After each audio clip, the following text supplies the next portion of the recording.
Here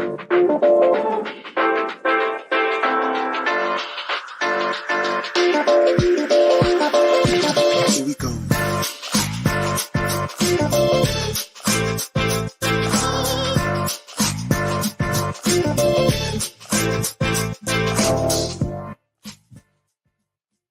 What is up, everybody? It's Dr. Vibe here, host and producer of the award-winning Dr. Vibe Show, the home of Epic Conversations, and I'm the host of Epic Conversations, 2020 Best Podcast News Award winner, 2018 Innovation Award winner given out by the Canadian Ethnic Media Association. I also co-host and co-produce the only online show in the world for dads and fathers that is sponsored by Dove Men Plus Care, and being part of that collaboration in 2022 and 2021. Part of a team that reached out directly and indirectly to over 100,000 fathers around the world. As always, I like to say you're blessed, highly favored, a magnet for miracles, and a solution for someone's problem. We're broadcasting live on April 2nd. Yes, it's a new month. It is a new month. Where did the first 3 months go? My goodness, they're just flying, but we're still here. Black Canada Talking. If you don't know about Black Canada Talking, or if you do know about Black Canada Talking, it's a live online event that provides Black Canadians the opportunity to give their takes and POVs on stories that are of importance to them. And we have another new friend. I just met this gentleman recently through some other people at an organization called Foodpreneur Labs that do great stuff, helping BIPOC women in Canada get their food from kitchen to shelf. And had an opportunity to have a conversation live a few weeks ago with this gentleman. And then we were at an event together. It was actually another Foodpreneur event. They're celebrating their graduates of their most recent cohort. And I said, you know what? We got to get you on by yourself. So we got him. So let me do the correct introduction. Our guest today is Chef Bashir Munye. He is part of the new generation of Toronto chefs who are inspired by global cuisine while creating the future of local and sustainable food ideas. A true global child, Chef Bashir's experience of food embraces many geographical and cultural boundaries. Born in Somalia and raised in Italy, he has called Toronto home for the last 22 years. Growing up in the Mediterranean, fresh seasonal foods was the norm. He continues this tradition through his farmers market operations, where he connects to the local farming and artisanal food business community. His approach to cooking is simple. He is a passionate advocate for promoting diverse food representatives of Toronto multicultural communities. He believes and advocates for access to good quality food for everyone. Currently, he's a culinary professor at George Brown College, but after we chat with him, you're going to like, I don't know where he's a professor, because he's always all around the place, but we are really happy to have him today. Welcome, Chef Bashir. How is up? How you doing? I'm feeling blessed and I'm feeling definitely highly favored. So thank you so very much for having me. I'm super, super excited to be here with you. Good. Well, we talked before we went live. You don't slow down much. So I'm happy to get a few moments of your time, because it always seems like you're on tour, whether it's in Toronto or outside Toronto, you're always on the go. So we're really happy for you to take some time to share with our family today. And as always, when we have new friends come on, great bio about yourself, but let's take it back to the days of Somalia. Can you share about those early days of your journey? Yeah, absolutely. Somalia is the place that I was born. We call Somalia is the land of poets. We are the furthest northern eastern corner of the continent of Africa. A beautiful continent, not a country, but 54 make-up people, 54 different countries. And Somalia, I have fond memories of being on the laps of my different grandmothers. And for us, grandmothers is like your great aunts as well. And I have fond memories of constantly being fed, rejoiced with a lot of love and care when there were a moment of peace. And although Somalia has been a little bit of unrest for the past 30 years, I'm feeling very hopeful and optimistic that things will get better. From there, I migrated in Italy. So I lived in Italy for about 13 years of my life. So hence this little funny accent. From there, I moved to the States. I lived in Virginia for a couple of years. Wow. I lived in Alexandria, and you can imagine there was a bit of a culture shock coming from my Italian swag to find out further south some cowboys and horses. And I ran for my life to Toronto, and I've been here in Toronto for about 28 years. I have a lovely 24-year-old son that is actually graduating for his from TMU for aerospace program this month. And I have a 16-year-old girl that I love it dearly, but really made me pull all my hair out. I'm sure you know one thing or two about being parenting. And here Yeah. yes. Yeah. Well, look, thank you for a little bit of that background. I want to touch about a few things that you just shared over the last few moments. What were some of the, what's the word I'm looking for? What are some of the core values that your family instilled in you that you still carry on with today? I've always been taught about being a civil servant. My mother had aspiration for me to become a lawyer, a politician, or a diplomat.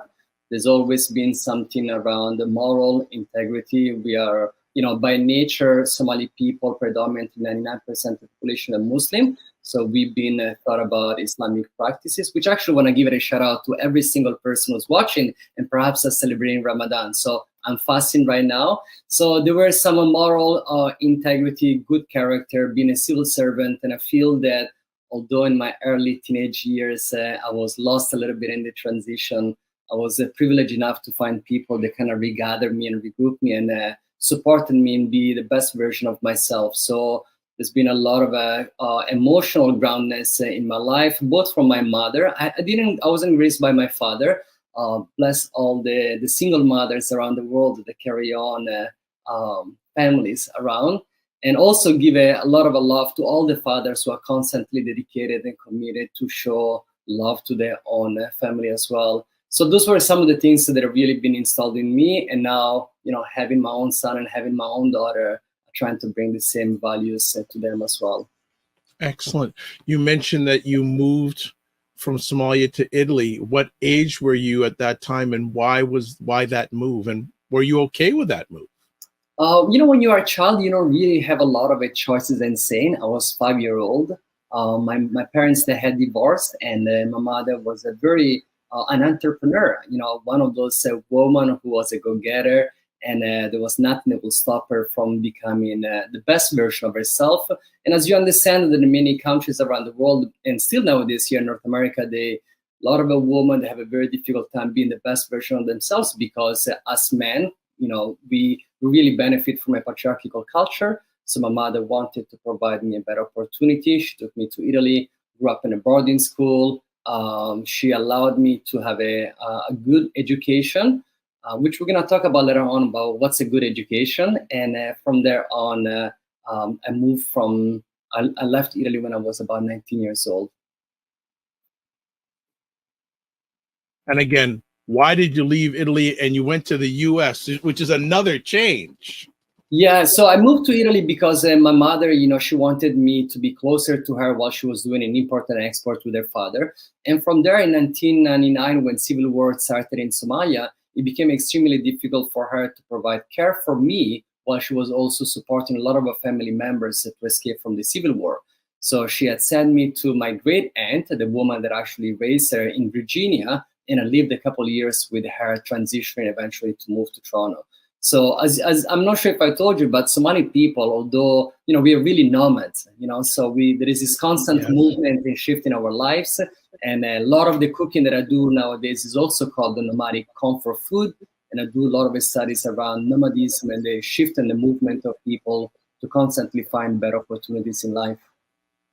Nice. Well, I got my first real exposure to Somali culture a number of years ago. I worked in the area in Toronto of Weston Road and Lawrence Avenue. And that really gave me a great education and love of Somali culture. And I didn't say anything. I just listened. Watched, and learned, and just became a lover of that culture and the people of that culture. And I haven't been back there in a little while, but you're inspiring me to go back there because there's some stores there that I hear are still there. I want to come in and just say, hey, how you doing? And just have those. Sometimes I would just go in a shop and sit down and we just talk.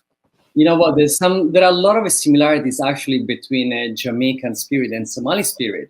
and also Haitian spirit as well. Yes. When Jamaicans being the largest community of blacks during the 50s, 60s, 70s, and 80s, when they migrated right here, post the 80s, every single other black person was always thought that it was a Jamaican person because it was the predominant largest community. And a lot of Jamaican people always had like a bad rap, because of a colonial imposition and so forth. And so were Somali people. And the thing about it is Somali spirit and Jamaican spirit is fire. Exactly the same. I want to ask, Chef, I need to interrupt. You use the word spirit. Why? Because many people would say culture, but you use spirit. Why do you use that word? I find this fascinating. Somali people, we are orators by culture. Until 1962, we didn't really have a history of written history of our own. Because of a colonial imposition, we had to give up on our own oral history. So when we speak through metaphors. We speak through an orating way to understand that above and beyond our physical, there is also our spirit inside. So the spirit is something that is like for other people to feel your energy as well. And I feel the vibrancy and excitement of Jamaican people as well. That's why I deferred as the spirit and not just as a normal way to address it. I love that. I may need to borrow that, not stealing it from you, but borrow for that in future conversations. So with all this traveling, where did cooking start? Where did that start? Yeah, I went again for 2 years initially for political science, as my mother wishes for me to say. Yeah, that's what I graduated in. This is hilarious. Okay, go on. And it wasn't really for me. I feel because I have a different kind of a ADHD, and I have this inability to stay still and put in a room in a cubicle. It wasn't really for me. And in 1996, my cousin asked me to join a training program at the YMCA, and it was a love at first sight. There was something that cooking was allowing me to be and feel that other jobs were not allowing me to be. And I feel because I was also somewhat lost and a little bit, I would say the word lost in the transition coming from the States to here. I found a sense of a belonging, and I was able to use every single sense in my body, from the smell, the touch, and the visual. There was a camaraderie, and there is an energy. There is this energy that you feel when you're in the kitchen cooking, but there is also a lot of a joy that cooks give you, but also there is a lot of emotional, there is an emotional gap that I feel that a lot of chefs have, and there is this constant need of wanting to please and making people feel welcome. And cooking for me has always been that act of love. So I feel that maybe perhaps because I didn't have my parents close to me at heart, cooking for somebody else was that opportunity for me to give my love in a different way. Nice. What would you say in the early days was your first big cooking opportunity? In my early days, I worked in a lot of really beautiful boutique hotels, such as the Windsor Motel. I worked above the Westin when it was called the Tula. But okay, so hold on a second. How did you get into these places? Like there's got to be, like, you're talking, and this is early in your career. How did you get in?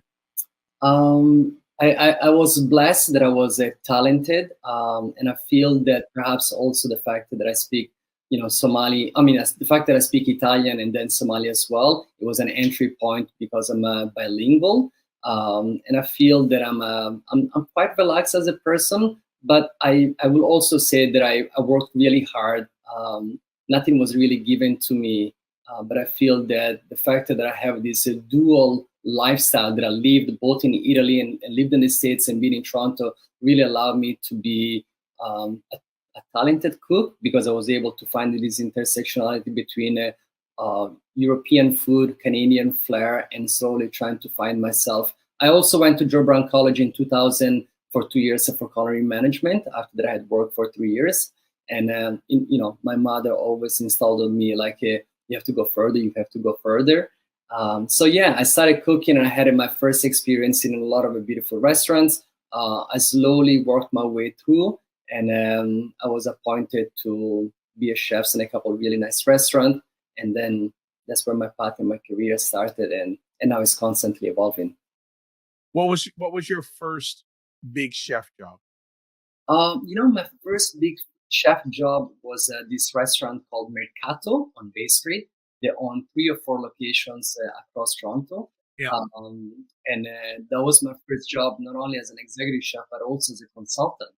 I was fairly young, and being young and being black, and managing an Italian restaurant in the heart of the financial district. It was Oh, one of my first milestones for my culinary career.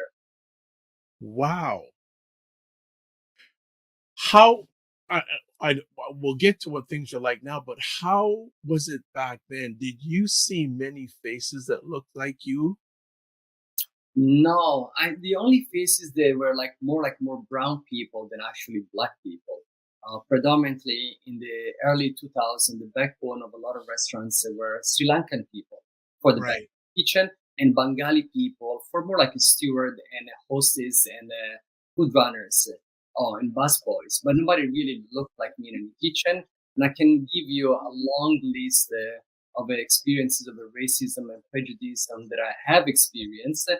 But also there is a culture that is very toxic within the restaurant industry where I participate and I contributed for a lot of misogynistic behavior, homophobic Wow. toward it, because that's really the culture of the kitchen. When you think about the kitchen, it's been designed by this person called Auguste Escoffier, and it was designed like the army. So if you have attended the army, the language that they use, the misogynistic behavior toward women, it's really what the kitchen is all about. And then now I've actually done my master in university at York University, specifically focusing on how to decolonize the table and how to really confront this form of oppressions. Especially in your younger days, how did you overcome the workplaces that were, for lack of a word, toxic? You know, I I did a conference on Wednesday around my module around decolonizing the table, and colonization. It's both a geographical space but also a mental space. And I feel that throughout my early childhood, the mental colonization has been imposed in me. So therefore, a lot of a direct racism you would notice, but a lot of the microaggression you wouldn't really understand it on how it is perpetuated by white privilege and white superiority and whiteness. So you're trying to come up with different reasons and excuses to justify microaggression, but when it comes about direct oppression, I can give you the long list of restaurants that I left after 1 day, 2 days, 3 days, or You're one. kidding. Oh yeah, I told you Somali people and Jamaican people, we have a similar spirit. I really Yes. didn't accept any nonsense toward me. Perhaps maybe I never really had a courage at a younger age for me to take a stand for things that perhaps were happening to other people indirectly, because I was a somewhat light guy. But I feel that mental colonization allowed me to navigate it to both worlds as well. But when it comes about direct ignorance, when my wife met me at the very beginning, she was like, why aren't you able to keep a job longer? I swear I am able, but when people in the kitchen, they're constantly racist, they're like so prejudiced towards you, or the owners, they don't give you your money in time and your family you have to care for, you cannot really stick around. So that kind of a behavior, I wasn't able to tolerate it, but I never really understood how deep was mental colonization and acceptance of microaggressions. I get from you that you're very, and I say this as a compliment, very principled individual. Where did you get that? Uh, I grew up in a boarding school with nuns, so I would love to give all the credit to my parents and my community, but I think the nun kept me quite straight and narrow. And I in the boarding school we had to study theology as well. So I think Wow. many religions around have different forms of the principles and morals and integrity, and being very caring for community as well. And I feel that principles every now and then in my early age I was kind of navigating them too, but I feel nowadays I have a bit more ground around my morals and my principles and my as well as a person. How do you, as much as possible, keep things in balance? Because you're always on the go. You're a family man. You got two children, grown children who still need their dad. How are you able to, as much as possible, manage all the different things you've got on going out there? Yeah, it's not easy, especially when you don't have like a very large extended family to support you. Um, I try to make time for them individually and let them know how much I love them, how much I care for them. The fact that my employability is what really allows me to support them for many of the after school programs for their educations and so forth. So I'm constantly working. I'm far from being the special, super dad. But I think they came to embrace me and accept me for, the effort that I've been putting as a father. And I feel that it's a constant work and growth as a parent. Mm. I'm trying to find a balance between doing my work and then having set committed time to them. So they know that when I'm spending time with them, it's unconditional time for them to feel that I care and I love for them and I want them to be the best version of themselves. Wonderful. You do stuff for George Brown College. Was that something that you reached out to them, or did they pursue you? I actually had for many years, I actually had a stall at farmers markets from the Brickworks, the Spring Grove Farmers Market. I did a lot of farmers market and a business called My Little Dumplings. My Little Dumplings was the first of a culturally diverse dumplings using only organic flour and using local ingredients.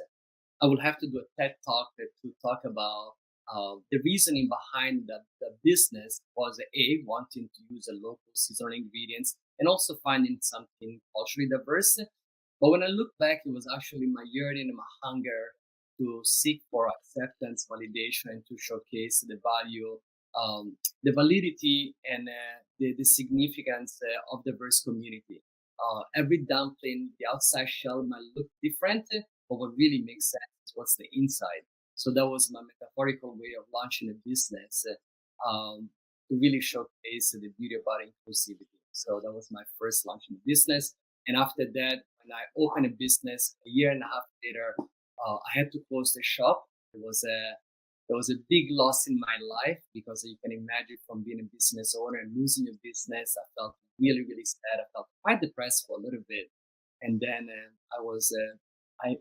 I've been always blessed and had a lot of people that really love me and care for me and help me lift up and get up again. And then the doors opened up at George Brown College. I went and introduced myself. They knew about myself and the work that I was doing because of the farmers market and a couple newspaper I was already in. And I did a test and I was able to work there. So I've been employed at George Brown College for the past 6 years now. Wow. Am I right in saying that there's not too many melanated food educators in Canada? Absolutely, you can. Actually, there is only one other brother at George Brown College that has been there for 8 years as a full-time faculty. That's the only Black person.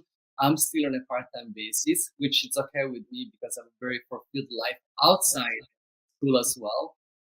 Yeah, you're 100% right. In the education places, specifically in higher education, there is a very few Black melanated people.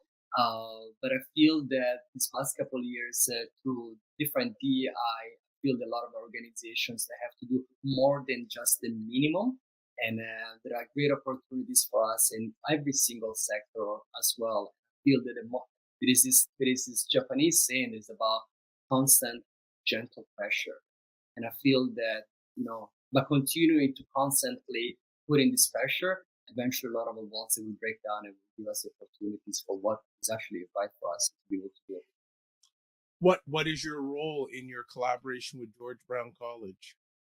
So I'm a culinary professor, so I teach first and second year students.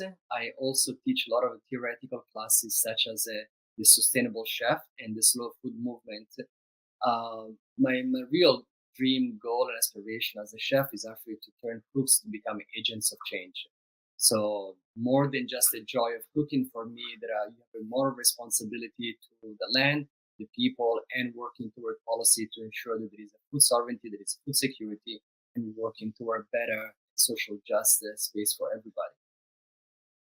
When it comes to food sovereignty, it seemed that became more and more an issue, pandemic and post pandemic. How did your I guess two-part question? Maybe I ask this first. How did your world change because of the pandemic? So my world changed because I wasn't able to teach anymore. So you can imagine when you're living with a family and you are the main source of income, there is a financial scarcity. I was always blessed and privileged enough to be marketable and finding other hustles on the side as well. So it did impact me financially above and beyond the mental and emotional way that it impacted everybody. But it was also a financial impact as well. So therefore, I wasn't able to eat and consume the same type of food that before I could perhaps splurge. But these 2 years, it also impacted me in a way that I developed an extra sense of empathy. That although that I've done a lot of work for marginalized community before, there was a gap specifically for many of my students. 64% of the students at Durban College are international students, and many of Oh, them were actually stranded here in Canada. They were not able to go back, and they didn't really understand the judicial system and having to make choices between access to food and paying rent. So my it impacted me, at heart because many of my students they really didn't understand how they were going to be able to navigate it. So I launched a program with Joe Brown Colleges specifically through the support of a food share and the Black Creek Community Farm in creating food baskets. Actually, not myself creating, but asking for food share to create a food basket to support my immediate 27 students. So my students every week they will receive a basket for free coming wow. from food share and for the Black Creek Community Farm, and then created a sense of awareness at Durban College. In Durban College, through the United Way, they were able to reflect about accessibility because they didn't really understand about how students were possibly experiencing hunger. Wow. Wow. Wow. Wow.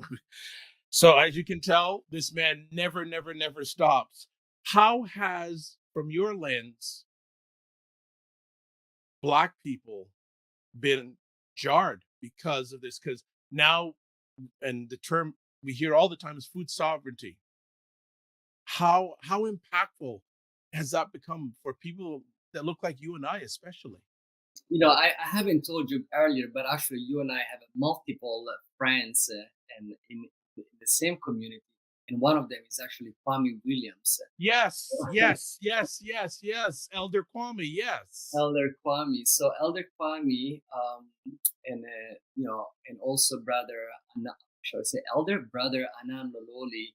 Yes, They were like one of the many members of our community were constantly advocating for food security.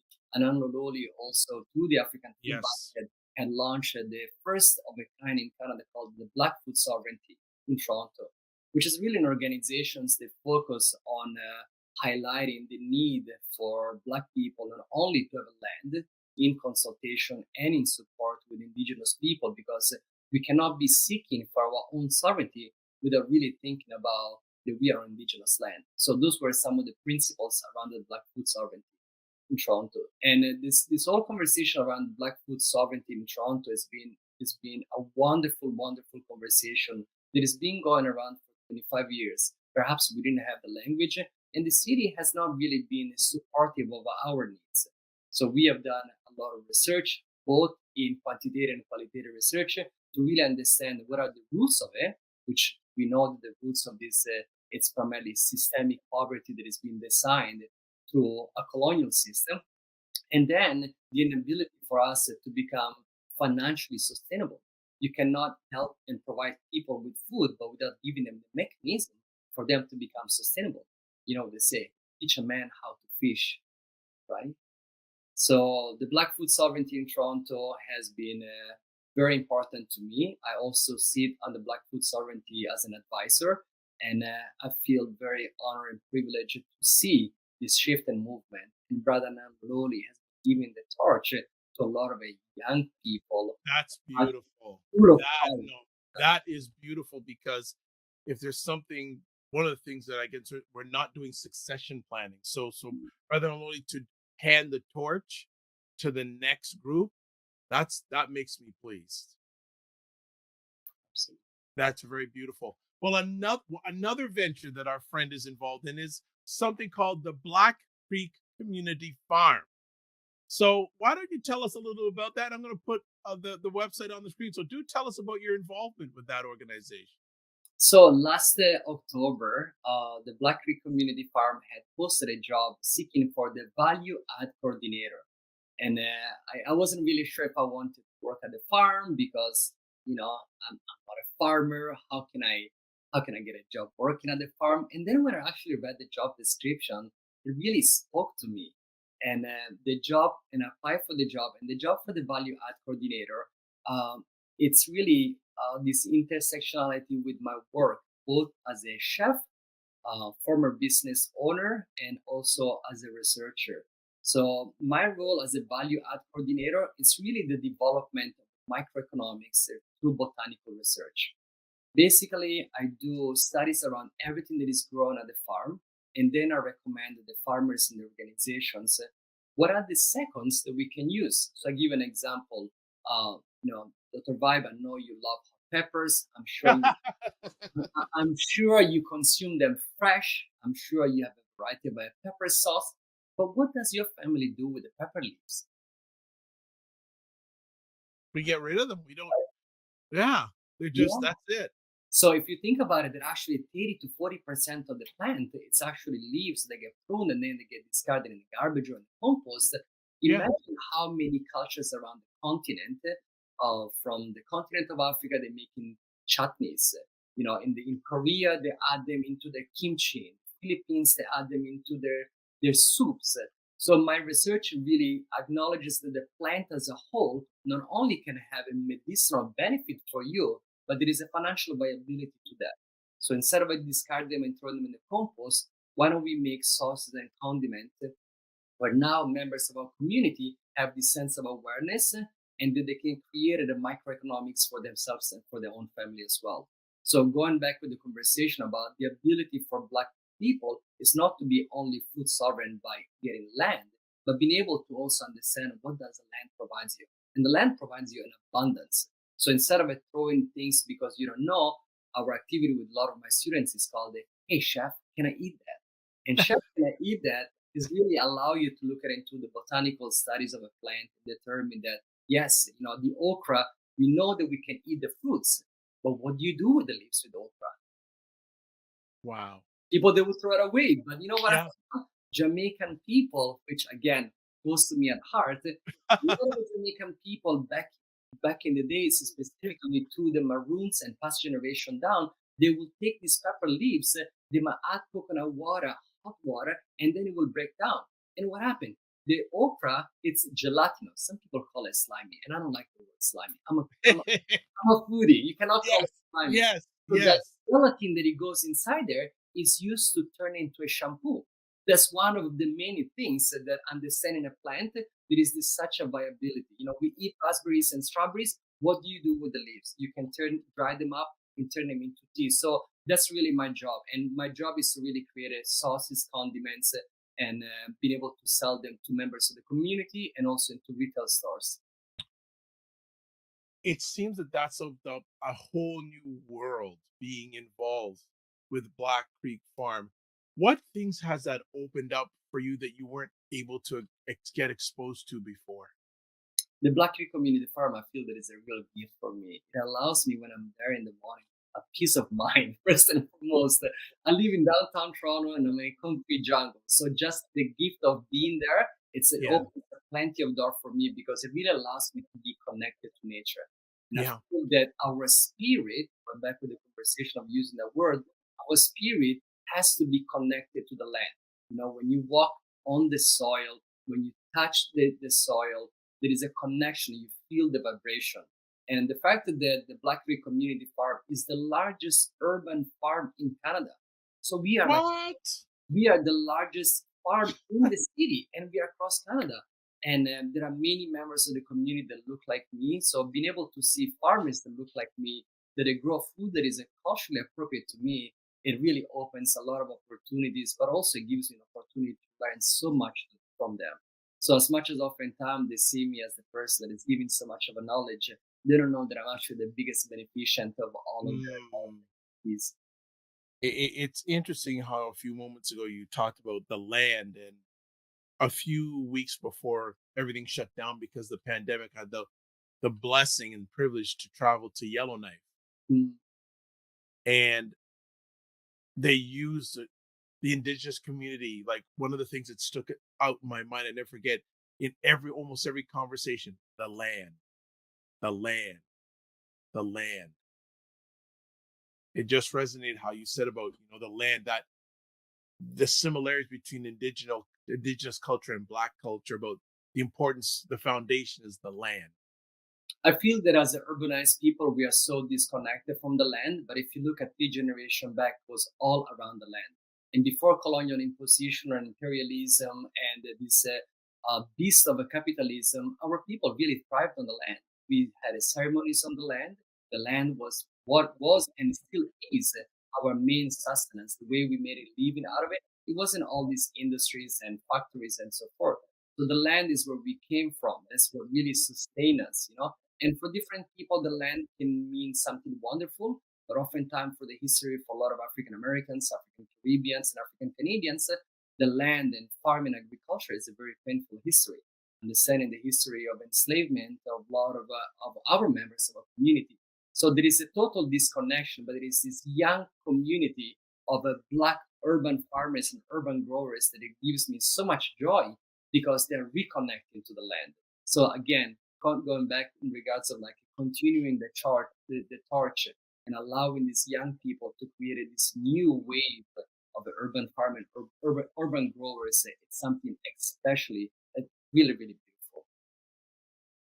I feel that I'm talking to a global ambassador. Am I wrong? Do you feel bad when I refer to you in that way? I don't know if I feel wrong. I feel humbled about it to be seen. As I was sharing with you earlier, I'm gonna be going to work in India for 7 weeks. So, Wow. as a culinary professor at Jobran College, we have a partnership with the University of Chikara, which is like a furthest northern regions of India, almost borderline with Tibet. And I'll be there working for 7 weeks. And I'm like, wait a moment, you're gonna pay me to go there? I was like, to learn? Sign me up. I don't care. Sign me up. Sign me up. So I'm really, really excited to go there and share my own knowledge and expertise as a professor, because a lot of those Indian students in the business program, they are looking to learn from someone that has a very European culinary knowledge, because that they come into a North American approach. But I feel that is the biggest gift for me, again, for being able to learn about their culture, their food, and everything special around Indian culture and people. When it comes to blacks, Africans, and food, where are your concerns as we're chatting today? What are you concerned about or with when it comes to our people and food? I feel that colonization has really dispossessed us, and we're losing the ability to understand how vibrant our continent is, our people, our food. And my goal and objective is really actually, I think I mentioned to you last time, I'm designing the first of a kind in Canada for a multi-ethnic African course that being taught in a Korean institution. This is the first of a kind. And if you really think about it, the disparity in education when it comes about why is it a continent with 54 countries, the main continent that is one of the richest countries in the world. I mean, one of the richest continent. Think about it. We still don't have a education that really speaks about our own experience and our contribution, again, around society. So I feel my major worries and concern that oftentimes through colonization, we are really indoctrinated in embracing a whole Eurocentric food affair. And don't get me wrong, I love that kind of ethnic food, but there is so much more vibrancy around our own food. And we need more people within our own community, not only to lead this conversation, but also gather our own community through celebration, specifically around multi-ethnic African cuisine. Dr. Vibe, I watched a few of your shows. I was actually watching you a couple of days ago on Instagram as well, and I feel that I learned so much from you all Ah, the time. well, And just Just humbled. I receive that, but I learned from you. It's we co-create together. We You learn we create. learn we work together to win together. Yes, absolutely, absolutely. So I feel that your platform is one of those spaces that really allows Black people to share our own knowledge and our own expertise, but also having the opportunity to learn from many members of our own community. As much I'm a bit worried and concerned right now, but I'm starting to see a lot of a social media platform where there are a lot of young chefs, specifically coming also with foodpreneur, where this Yes. reappropriation of our own culture is really meaningful. And my own thing is just because I have some critical lens that I'm looking a little bit deeper, but I'm supporting in the growth to be organic at this moment right now, but education specifically focusing on multi-ethnic African community. It's imperative for us in order for us to be able to maintain our own diversity of cultures. What percentage of your life is educating, and what percentage of your life is listening and learning? Uh, I have to remind myself, often to be a better listener. By nature, 70% of the time I'm speaking because as an educator, as a Hmm. business person, and so forth. But um, I feel that I'm working to be a better listener.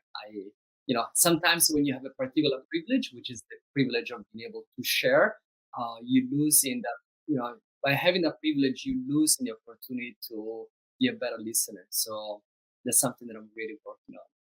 No, well, thank you for the honesty. You mentioned about young chefs these days. Uh, what excites you about our future when it comes to young blacks and the culinary world? Yeah, there's a lot of excitement. Our first day on our first day, kind of the top chef, we had a young Jamaican chef. His name is Yes, Trey yeah. Anis, and he's a lovely guy. And one of his mandate is actually to inspire young Black chefs to join the culinary world as well. We had a health conversations. We had a different disagreement because I'm a bit older than him, and I was blessed enough to have many people to really pave the road for me to learn around the own community and culture. And Trey is one of those young chefs that is modest and humble to also listen. And I feel that it can be an inspiration for a lot of young upcoming chefs. But what I'm really trying to convert a lot of the chefs is to think outside the Eurocentric way of cooking, and using terminology and cooking food that is really close to our own DNA. See, there is a difference between cultural food identity and ancestral food identity. Cultural food identity for me, it's Italian Mediterranean food because culturally I've been brought up eating that food. But Mhm. in my DNA, there is my ancestral food, which is okra and cardamom and cumin, ginger and turmeric. So in my DNA, my gene pool is holding to what my ancestor ate for hundreds and hundreds of years. But through the shiftment and movement of people, it becomes a cultural food. So now a lot of the Jamaican chefs, maybe Caribbean chef or African Americans, they will cook cultural food with the inspirations of their own ancestral identity. So Trey is one of those example of chefs. So my goal for them is like while you are experiencing and exploring your identity as a chef, take in consideration that you are coming from somewhere that is definitely worth it to celebrate, to showcase the vibrancy of our own food and our own richness in history and culture as well. Has the Earlier on in our conversation that you were talking about when you were younger, and you're still young, I'd say you're younger, you a lot of the restaurant environments were toxic. Are you still hearing a lot of that these days from other chefs, black chefs, that it's still a toxic environment? Absolutely, absolutely. Things haven't really changed. And when we think sometimes we forget that, Toronto, it's a special place. If you go outside Toronto about an hour from here, the experience of a racialized people is totally different than here. In here, you will still experience a lot of racism, a lot of prejudice. And when you are a Black female, you experience even more because now you have to put the gender analysis as well. Yeah. So in my education, say in school, we're really trying to focus on the race, class, and gender analysis through cooking. So when you are a cook, what are your responsibility? You know your rights as a man, but what are your responsibility? When you are a white person in my kitchen as well, you acknowledge your own particular privileges. What do you do to with your privileges toward our kitchen as well? And when you are, and the list goes on and on. So for me, this the system on of colonization has really imposed the system of patriarchal has really imposed the pain and sufferings for a lot of a woman, and the systems of capitalism it really take us all. So at the end of the day, we are all somewhat complicit and also participatory in capitalism. That really is what the root of many problems that all of us experiencing. Unfortunately, this system that has been built over hundreds and hundreds of years is going to take a long time to dismantle it, but I'm staying cautiously optimistic. Nice. How often do you get to cook for yourself? I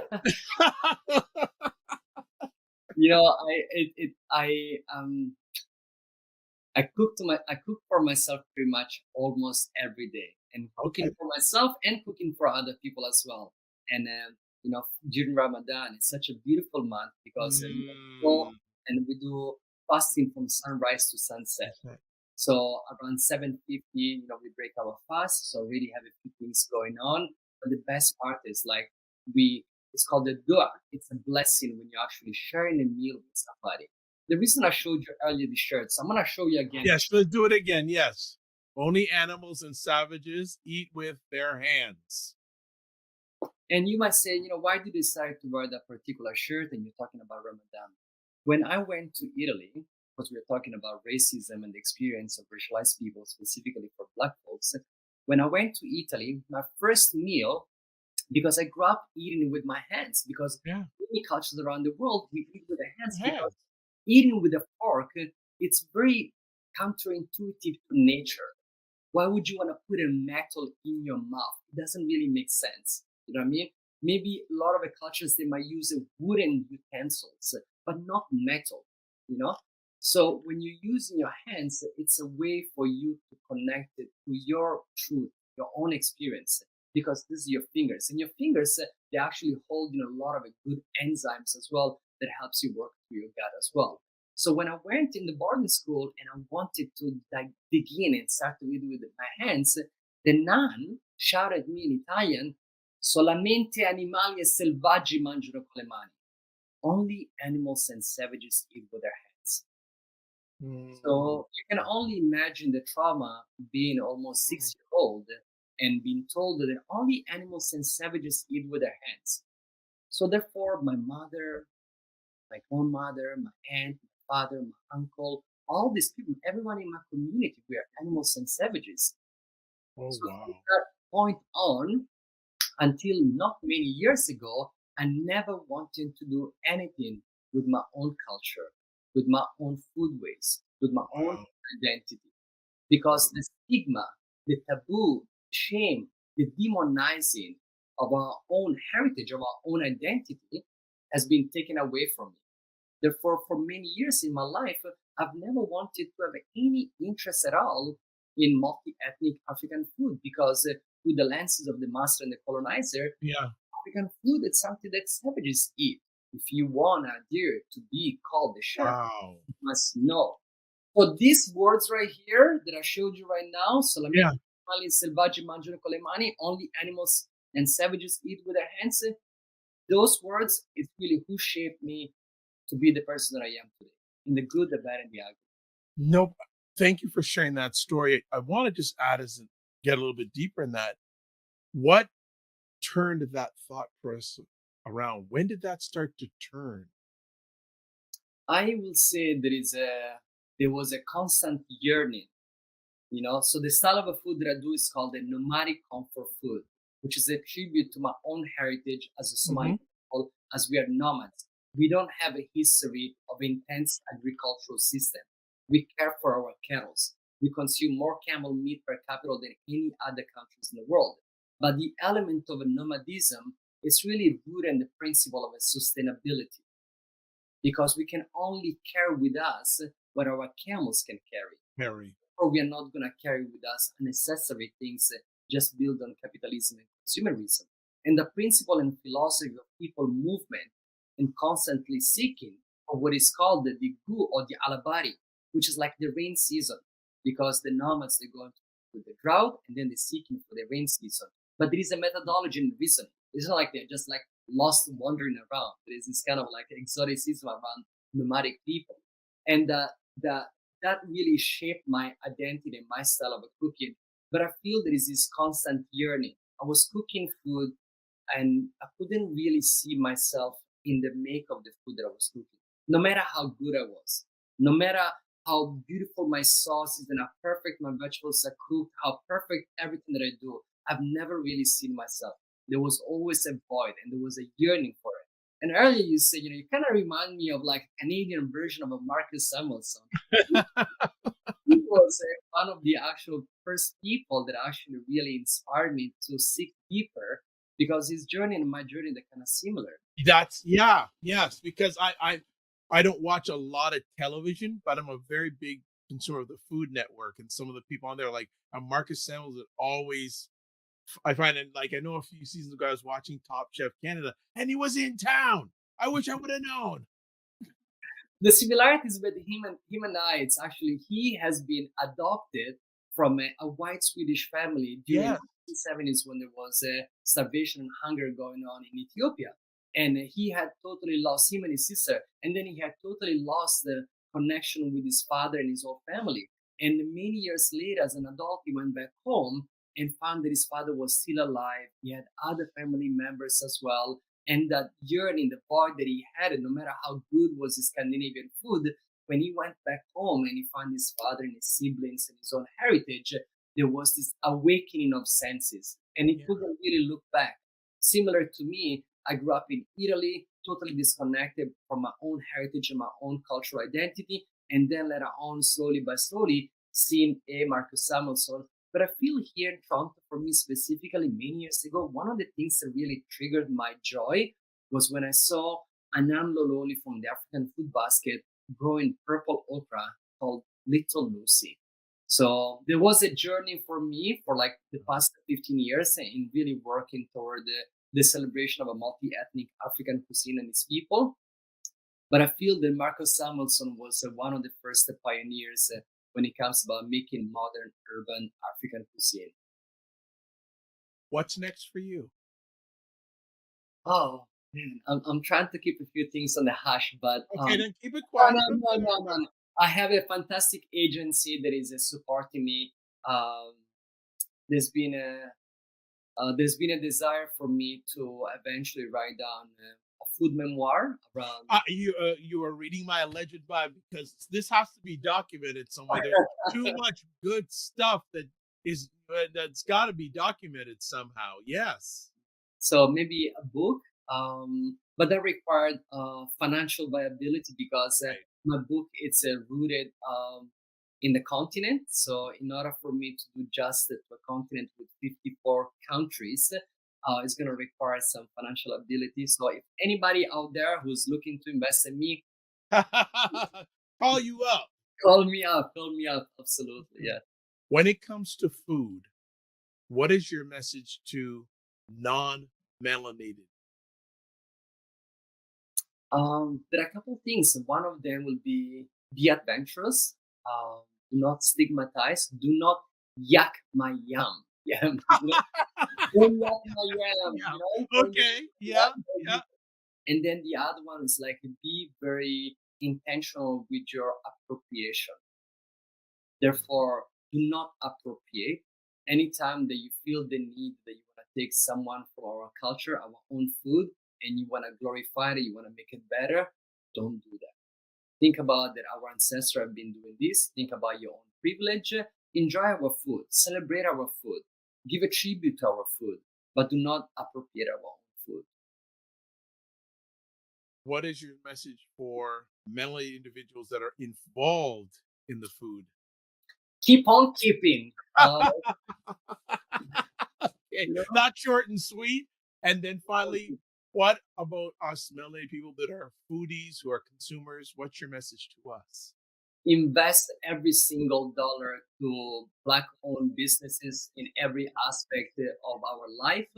For me, food as a language of love. There are a lot of fantastic Black-owned businesses.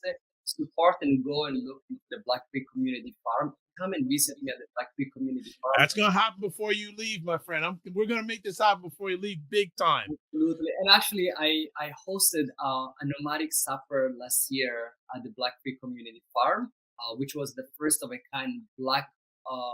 There were like 3 tiers of a Black members of a community. Those Yes. ones who have the financial ability, those ones who are working in the grassroots organizations, and those ones who are in the hospitality. Are you planning to do another one in the near future? I would love to do another one. Yeah, please. And if we can help promote it, please reach out.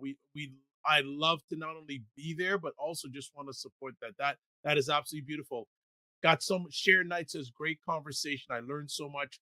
Kudos to you, Chef, by being a trailblazer and such an inspiration. I'll be visiting the farm and grabbing seedlings, among other things. Yes. There you go. So before we let Chef go, this is how you can get in touch with them: website, Instagram, Facebook. Also, go by, whether it's at least digitally, but if you can, face-wise, to Black Creek Community Farm, because I'm going to be going out there. I may even do an Instagram live out there, because it seems when I do Instagram lives, people watch, but I am really excited to have an experience with Chef Bashir and all the wonderful people of Black Creek Farm. So, Chef, I will say in closing, make sure you give yourself grace and don't just manage your time, manage your energy. Thank you very much for having me. This was an absolute pleasure. I'm looking forward to connect with you at the farm again. Thank you. Absolutely. Take care. That was massive, family. Like, so much I learned. So much learned through that conversation. Absolutely fantastic. So let's start closing down. A few things.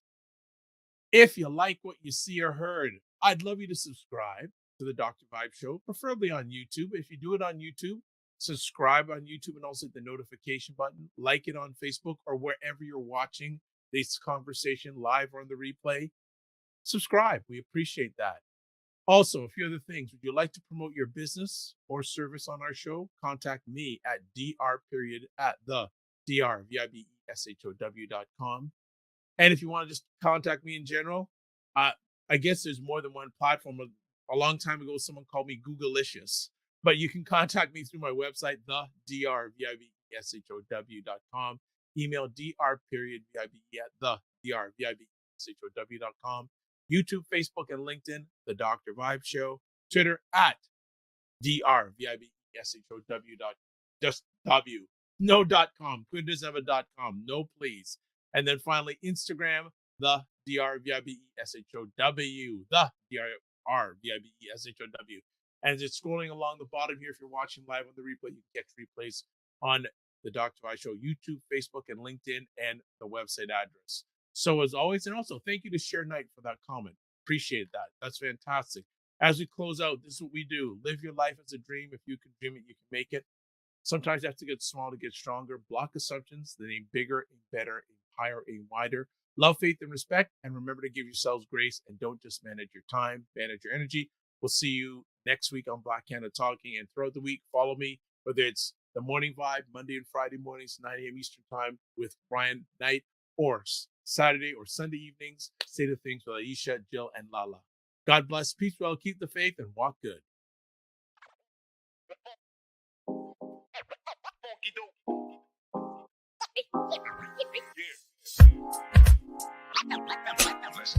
Yeah.